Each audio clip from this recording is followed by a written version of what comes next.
24 फरवरी 2022 सुबह 5:50।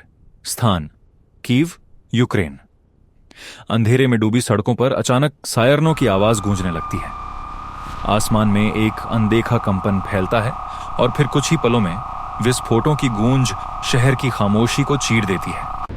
यह सिर्फ एक हमला नहीं था, यह एक ऐसी चाल की शुरुआत थी जिसकी बुनियाद सालों पहले रखी जा चुकी थी। एक ऐसा खेल जिसमें मोहरे सिर्फ सैनिक नहीं बल्कि पूरी दुनिया थी, और इस खेल का केंद्र था एक नाम, व्लादिमीर पुतिन।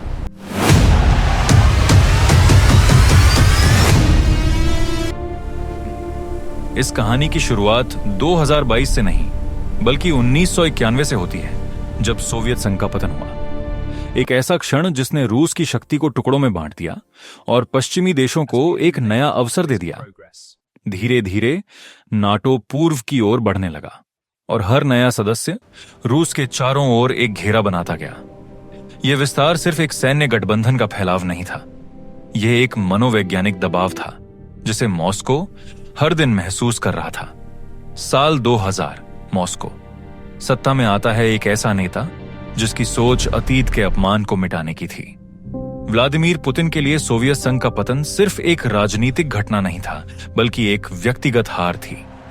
उनकी नजर में पश्चिम धीरे धीरे रूस को कमजोर कर रहा था और यूक्रेन इस पूरी रणनीति का सबसे महत्वपूर्ण हिस्सा बन चुका था। 2014, कीव का मैदान, सड़कों पर प्रदर्शन, सरकार के खिलाफ गुस्सा और अचानक सत्ता का पलट जाना। यूक्रेन का झुकाव पश्चिम की ओर बढ़ने लगता है।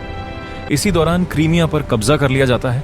यह एक संकेत था कि रूस अब चुप नहीं रहेगा, लेकिन असली खेल अभी बाकी था। दुनिया ने इसे एक क्षेत्रीय संघर्ष समझा, लेकिन पर्दे के पीछे एक बड़ा शतरंज बिछ चुका था। समय के साथ यूक्रेन पश्चिम के और करीब आता गया। हथियार, प्रशिक्षण और राजनीतिक समर्थन, सब कुछ धीरे धीरे बढ़ता गया। दूसरी तरफ रूस अपनी सीमाओं पर सेना इकट्ठा कर रहा था, लेकिन यह सिर्फ ताकत दिखाने के लिए नहीं था, यह एक संदेश था, एक चेतावनी जिसे नजरअंदाज कर दिया गया। और फिर आता है 2022, जब दुनिया अभी भी महामारी से उबर रही थी। उसी समय यह युद्ध शुरू होता है, लेकिन सवाल यह था, क्या यह सिर्फ यूक्रेन पर हमला था या कुछ और बड़ा? क्योंकि हर मिसाइल, हर टैंक के पीछे एक रणनीति छिपी थी जो सीधे पश्चिम को चुनौती दे रही थी, वॉशिंगटन। उसी समय जो बाइडेन की टीम लगातार हालात पर नजर रख रही थी। खुफिया रिपोर्ट्स पहले ही चेतावनी दे चुकी थीं कि हमला होने वाला है, लेकिन असली चिंता यह थी, अगर यह संघर्ष बढ़ता गया तो क्या यह तीसरे विश्व युद्ध की शुरुआत बन सकता है? कीव के अंदर वोलोडिमिर ज़ेलेंस्की एक ऐसे देश का नेतृत्व कर रहे थे जो हर दिशा से दबाव में था। सीमित संसाधन, लगातार हमले और हर पल बढ़ता खतरा। लेकिन यह लड़ाई सिर्फ जमीन की नहीं थी, यह पहचान और अस्तित्व की लड़ाई बन चुकी थी।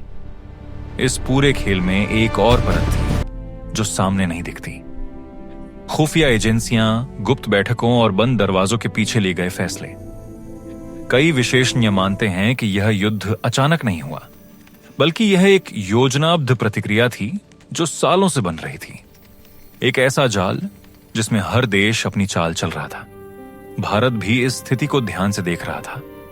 अजीत डोवाल जैसे रणनीतिक दिमाग इस बात को समझने की कोशिश कर रहे थे कि यह संघर्ष वैश्विक संतुलन को कैसे प्रभावित करेगा, क्योंकि यह सिर्फ दो देशों की लड़ाई नहीं थी, यह एक नई विश्व व्यवस्था के जन्म की शुरुआत हो सकती थी।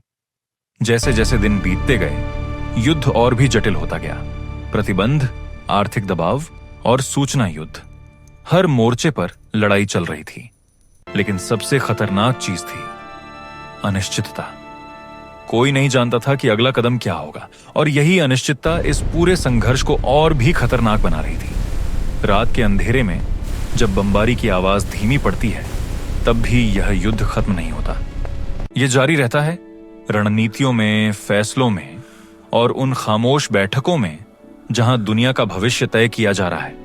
और कहीं ना कहीं इस पूरे खेल के पीछे छिपे वो राज अब भी पूरी तरह सामने नहीं आए हैं, जो शायद इस युद्ध को सिर्फ एक शुरुआत बनाते हैं, किसी और भी बड़े टकराव की।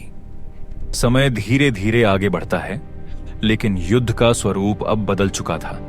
यह सिर्फ गोलियों और मिसाइलों का टकराव नहीं रह गया था, यह अब दिमागों का युद्ध बन चुका था। मास्को के बंद कमरों में लिए जा रहे फैसले और वॉशिंगटन के रणनीतिक कक्षों में बन रही योजनाएं एक अदृश्य टकराव को जन्म दे रही थीं। व्लादिमीर पुतिन के लिए यह सिर्फ यूक्रेन को रोकने का प्रयास नहीं था, यह पश्चिमी प्रभाव को सीमित करने की एक निर्णायक चाल थी। लेकिन इस चाल के पीछे एक और गहरी परत थी जिसे समझ पाना आसान नहीं था। रूस ने ऊर्जा को हथियार बना लिया। यूरोप, जो सालों से रूसी गैस पर निर्भर था, अचानक खुद को एक कठिन स्थिति में पाता है। गैस पाइपलाइनों पर नियंत्रण, आपूर्ति में कटौती और बढ़ती कीमतें, यह सब एक ऐसी रणनीति का हिस्सा था जिसका उद्देश्य बिना गोली चलाए दबाव बनाना था। यह एक आर्थिक घेराबंदी थी जो युद्ध के मैदान से कहीं ज्यादा खतरनाक साबित हो सकती थी। इसी बीच यूक्रेन के अंदर युद्ध और भी क्रूर होता जा रहा था। शहर खंडहर में बदल रहे थे और हर दिन नई तबाही की खबरें आ रही थीं। लेकिन इसके साथ साथ एक और चीज तेजी से बढ़ रही थी। अंतर्राष्ट्रीय समर्थन, हथियारों की आपूर्ति, खुफिया जानकारी और आर्थिक मदद, सब कुछ यूक्रेन की ओर बढ़ रहा था। वोलोडिमिर ज़ेलेंस्की की छवि अब सिर्फ एक नेता की नहीं रही, वह एक प्रतीक बन चुके थे, एक ऐसे देश के प्रतीक जो झुकने को तैयार नहीं था। लेकिन हर समर्थन के साथ एक खतरा भी जुड़ा हुआ था, क्योंकि जैसे जैसे बाहरी शक्तियां इस संघर्ष में गहराई से जुड़ती गईं, वैसे वैसे यह युद्ध एक बड़े टकराव की ओर बढ़ने लगा।